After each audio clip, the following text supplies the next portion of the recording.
Sorry. All right. So let's look at this problem. I don't like this thing.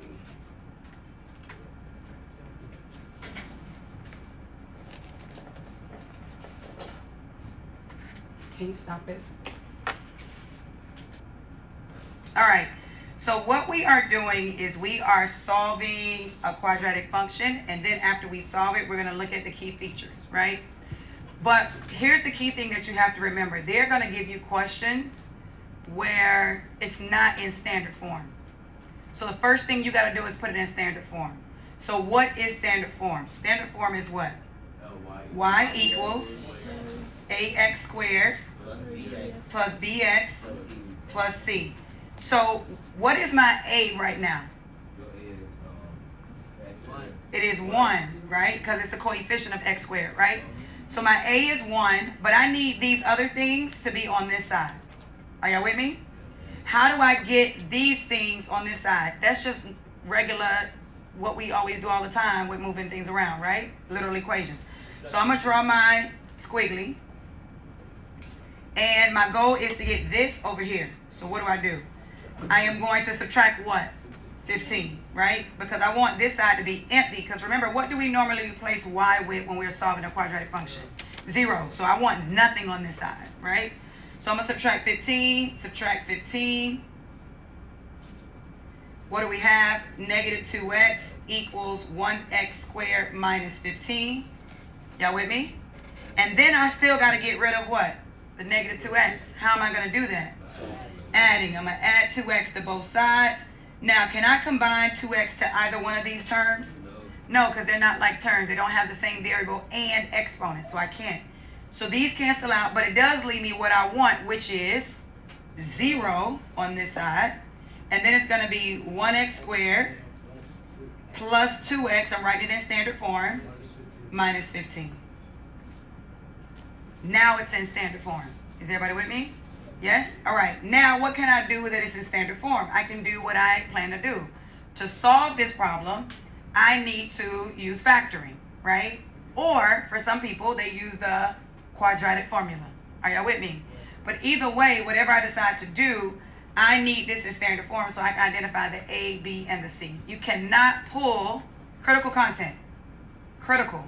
You cannot pull A, B, and C if it's not in standard form.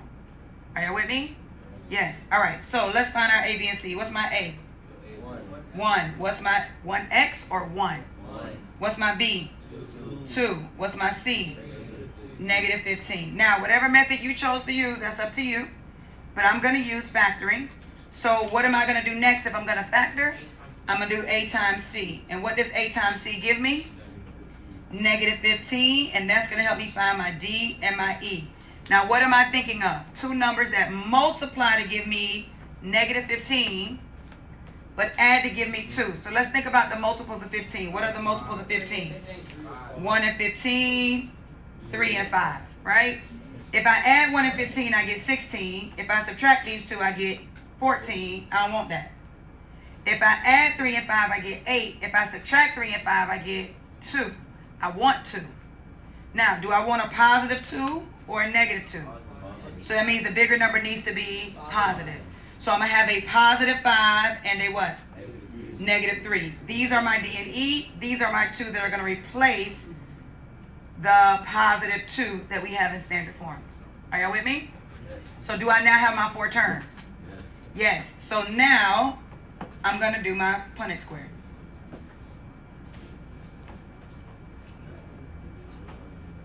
What always goes in the first box? The A, which is 1x squared. What always goes in the last box? The C, which is negative 15. These two are the D and E that we just figured out, right? So I'm going to put, say, 5x here and negative 3x here. Remember, if there's a negative in the front, touching the edge, right, that we're pulling out, then we need to pull out a negative. So we're here. What am I putting here and here? I'm putting an x and another x. Y'all with me? Yes? What am I putting here? What times x is going to give me 5x? What kind of 5? So you got to put positive 5. Now I'm here. What times x is going to give me negative 3x? Negative 3. Now I just want to verify that I've done this correctly. X times x is x squared. X times 5 is 5x. X times negative 3 is negative 3x. And positive 5 times negative 3 is negative 15. Are we all good there? Now if I want to double check it, what I could do is I could write my two binomials and then I could multiply them, distribute, and see that I get the right answer, right? All right, so now I'm here. My two binomials are going to be 0 equals x plus 5 times x minus 3. Everybody agree? Yes. All right, so if I'm solving this, what do I need to do? What do I have to do if I'm using factoring to solve? What do I got to do at this point? Set them equal to 0. So I'm going to have x plus 5 equals 0 and x minus 3 equals 0. We're going to subtract 5 from both sides.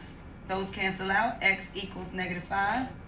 And we're going to add 3 to both sides. Cancel those out. X equals positive 3. So what are my solutions? Negative 5 and what? Positive 3. Now I got a question. When I look at this right here, is it factored completely? Yes. How do you know that? You You can't take anything else out other than a 1. There's nothing other than a 1 that can come out of these two. There's nothing other than a 1 that can come out of these two. So this is factored completely. So because it's factored completely, can I write it in factored form? Yes. What would the factored form be? On the back of your papers,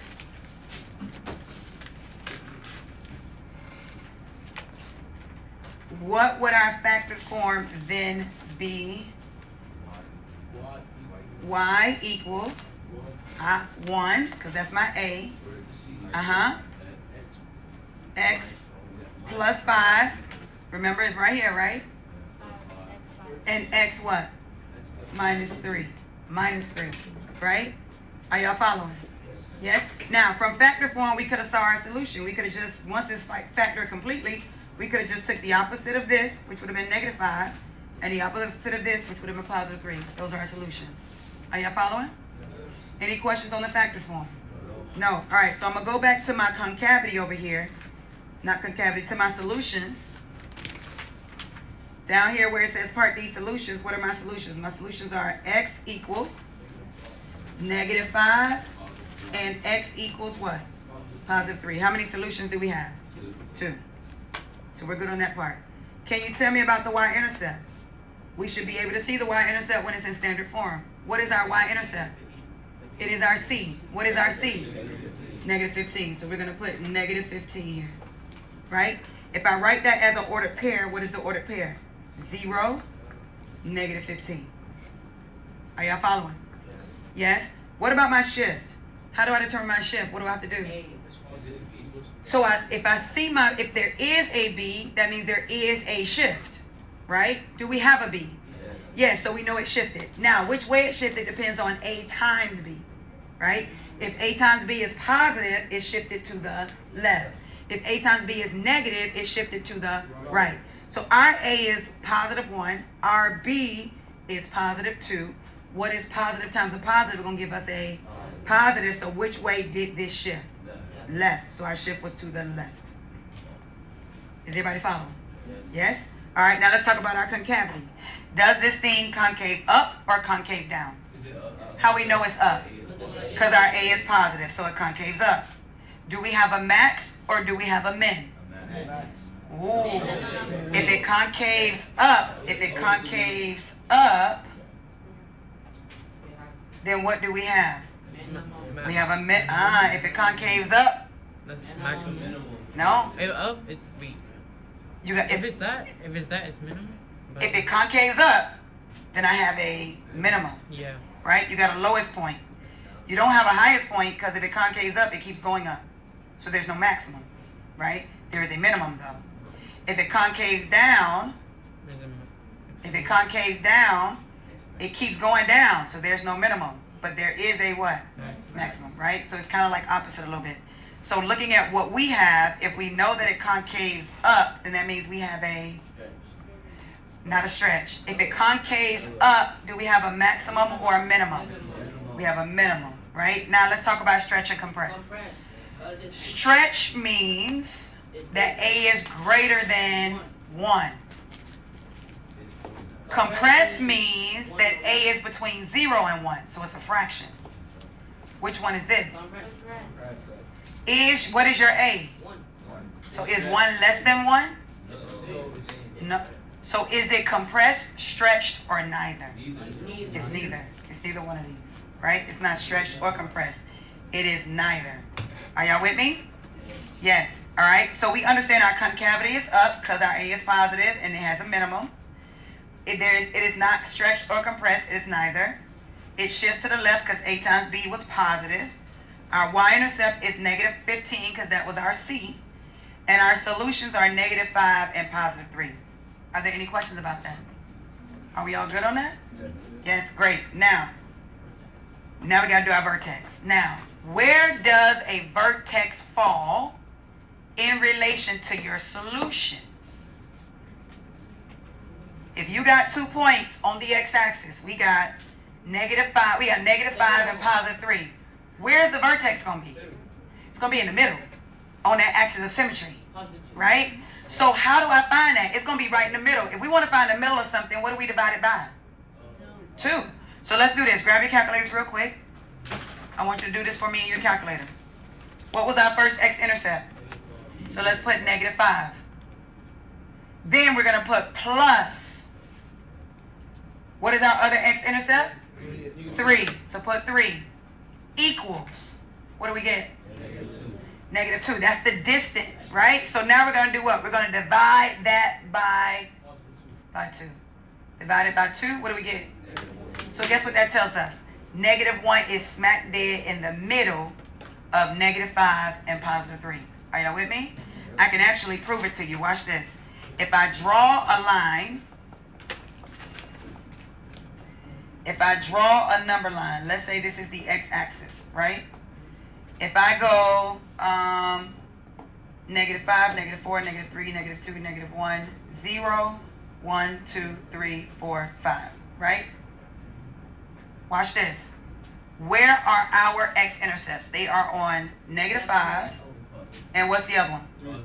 Positive 3. Y'all see that? It's at positive 3, right? Where is the middle of these 2 points? I go 1, 2, 3, here. Isn't that the middle? This is the middle, right? And this is 1, 2, 3, 4 spaces to the left.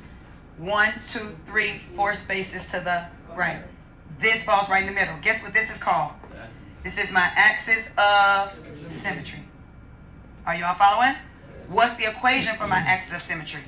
X equals negative 1. Write what I'm writing. My axis of symmetry is x equals negative 1. Why? Because that's the middle of my parabola. Are y'all with me? Now, I know that my vertex is going to fall on that line. I just don't know where on that line. I know it's not above because my parabola does not U down. But I know it's going to be below, right? Somewhere down here. How far down? Well, that's easy for us to find. Because if we know the x of the vertex, all we got to do is plug it into the original problem and get the y. So let's do that. What was our original problem? Let's find this vertex. What was our original problem? 15. Y equals, give me the standard form.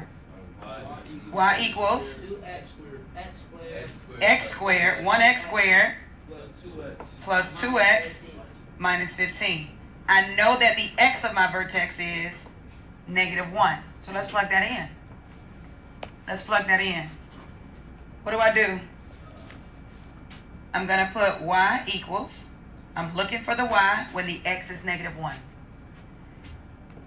What am I going to put here? 1 times negative 1 squared plus 2 times 1 negative 1.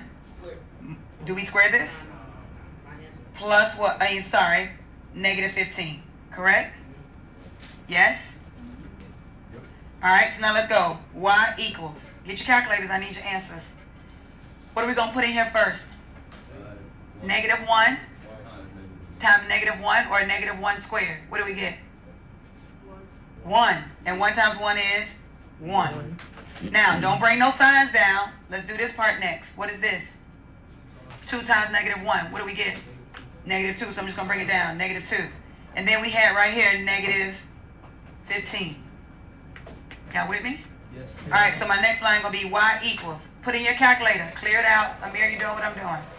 1 minus 2 minus 15. Negative 16. Is that what we get? Yes. Negative 16. So what does that tell me about my vertex? That my vertex is at negative 1, negative 16. So how far down this line do I go? All the way down to what? Negative 16. So if this is our x-axis, I'm sorry, our y-axis, then we're going to go down 1, 2, 3, 4, 5, 6, 7, 8, 9, 10, 11, 12, 13, 14, 15, 16. And we're going to put a mark here. Oh, I'm sorry. The mark don't go here. Where does the mark go? On negative 1, 16, right? It goes here. Sorry about that. So now I have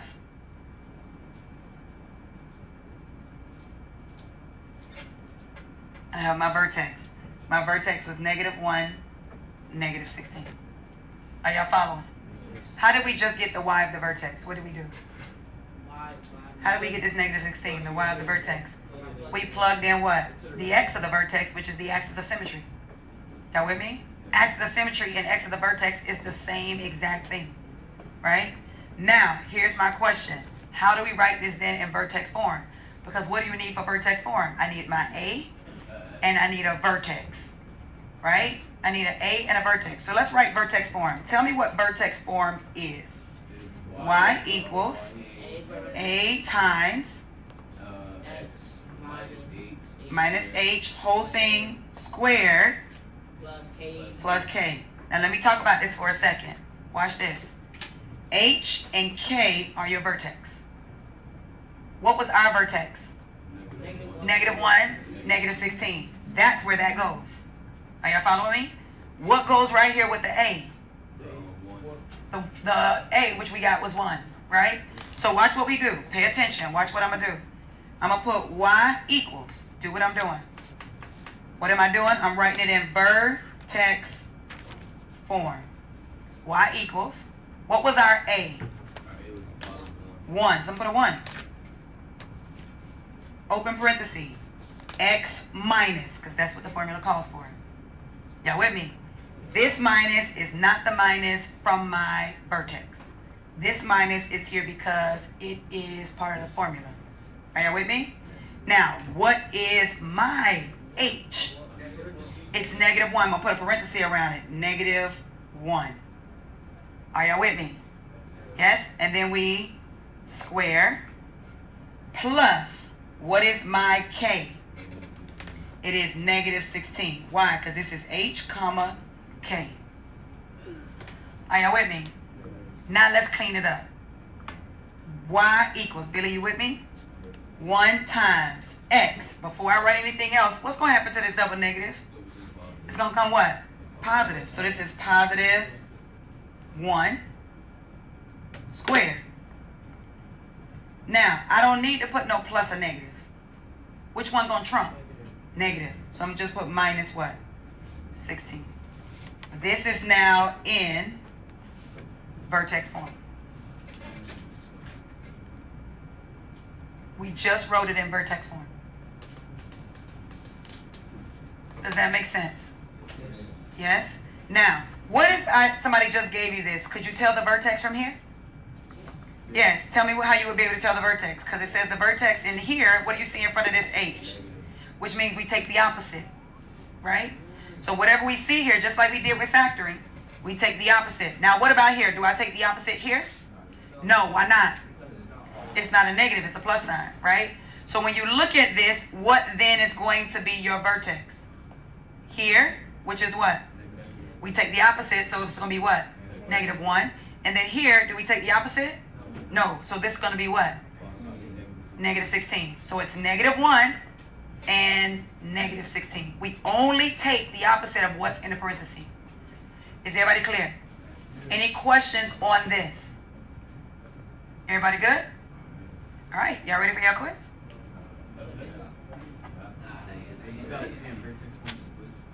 Can you stop it?